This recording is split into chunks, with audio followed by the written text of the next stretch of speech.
Ол қақпада тек қана ақ жол болсын.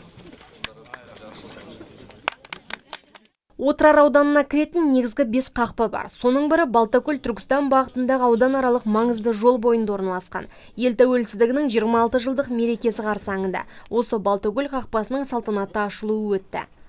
Бүгін таңда әр республикамыздың әр ауылында, әр елді мекенінде осындай жақсы игі шаралар өтіп отыр. Оның бәрі бірінші кезекте осы біздің тәуелсіздігіміздің, егемендігіміздің алғанның арқасында деп білеміз. Құрметті жерлестер, осы сәтті пайдаланып отыр.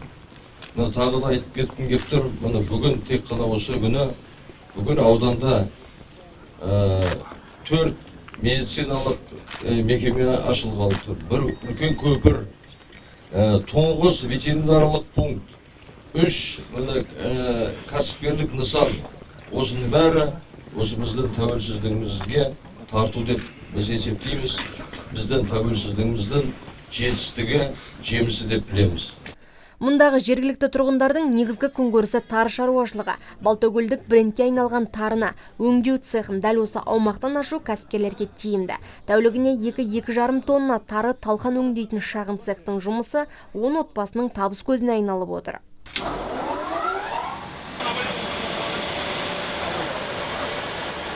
Үш бірдей Маяқұм, Қарғалы, Қарақоңыр ауылды округтерінде фельдшерлік акушерлік тірек ашылды. Қуантарлығы соңғы кезде аудандағы елді мекендердің 80% осы сынды медициналық мекемелермен қамтылған. Заманауи нысандар талапқа сай құралдармен жабдықталған. Болған дейін ахуал екі бөлмелі кәдімгі кішкентай бөлмеде ескі ғимаратта өмір сүрді. Ол кезде бұндай құрал жабдықтармен жабдықталмаған еді. Алдыңғымен салыстырғанда 1000 есе артық десем де артық кетпеймін. Ауданның Отырар ауылында 5-6 жылдан бері КХ-24 автожол бойындағы көпір өзекті мәселенің бірі болған. Аудан халқын тікелей Түркістанмен байланыстыратын өткел осыға дейін өтуге жарамсыз халде еді. Күрделі мәселеге айналған көпір түйіткілі бүгін шешілді. Отырар елді мекен аумағынан өтетін КХ-24 автожол бойындағы көпір ашылып, аудан әкімі халықпен бірге көпір үстінен жүріп өтті. Мына Түркістанмен екі ортадағы мына үлкен сброс каналының несінде сол әбіржі басы жет халық. Мінеки енді аудан басшылығының ұйымдастыруыменен, ауыл әкімінің сұранысыменен көпіріміз ашылып, халқымыз өте қуанышты болып тұр. Отырар ауданы мал шаруашылығына қолайлай ма? Қазір 11 ауылдық округте қолдан ұрықтандыру бекеттері жұмыс жасайды. Айта кетерлігі, осы орталықтардың жанынан ветеринарлық клиникалар жұмыс жасайды. Бұл өңірімізде алғаш рет Отырарда қолға алынды.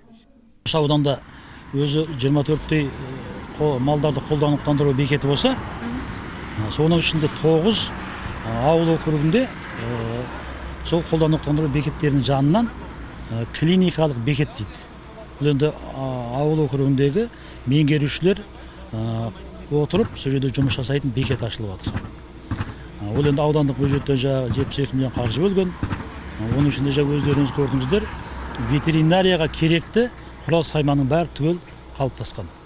Тәуелсіздік мерекесі қарсаңында су жаңа нысандарды ел игілігіне тапсырған Отырар ауданы осы ширек ғасырда жоғалтқанын тауып, жоғалта жаздағанын сақтап қалған аймақ дейді аудан әкімі. Себебі кезінде тоз-тозы шыққан суармалы жерлерді айналымға енгізу жұмысына егемендікке қол жеткізгелі басымдық берілсе, қазір халықаралық қаржы институттарымен бірлесіп жұмыс атқару мақсаты тұр. Елбасының рухани жаңғыру мақаласында айтылғандай, туған елдің тірегіне айналу отырарлық ағайындарды бір мүддеге тоғыстырды. Нақты мәселелерге тоқталатын болса, мысалы, осы 25-26 жылында, мысалы, бірінші кезекте жоғалтқанын тауып, жоғалта жаздағанын сақтап қалды деп. Ол не бұл сөздің артында не бар? Мысалы, Кеңес одағының кезінде осы біздің суармалы жерлеріміздің жалпы көлемі халыққа 44 мың гектар жер болатын. Соның өкінішке орай біз бүгінгі таңда тек қана жартысын игеріп отырмыз. Себебі істен шыққан каналдар. Мысалы, кезінде ол Кеңес одағының кезінде жоспарлы экономика мен қаражат бөлінетін, сосын бұл бір екінші дренаждық жүйе істен шыққан. Кеңес одағынан ұзылған, ол үлкен қаражат талап етеді. Осы бүгінге дейін енді көп қаражат талап еткеннен кейін оған енді қаражат жоқ деп қалып кете берген.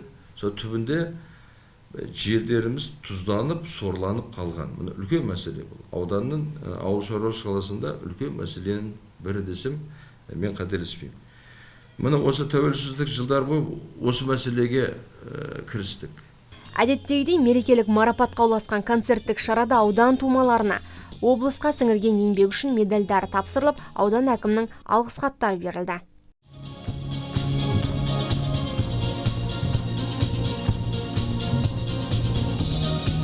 Жұлдыз Жасұзақ, Дастан Абдиев,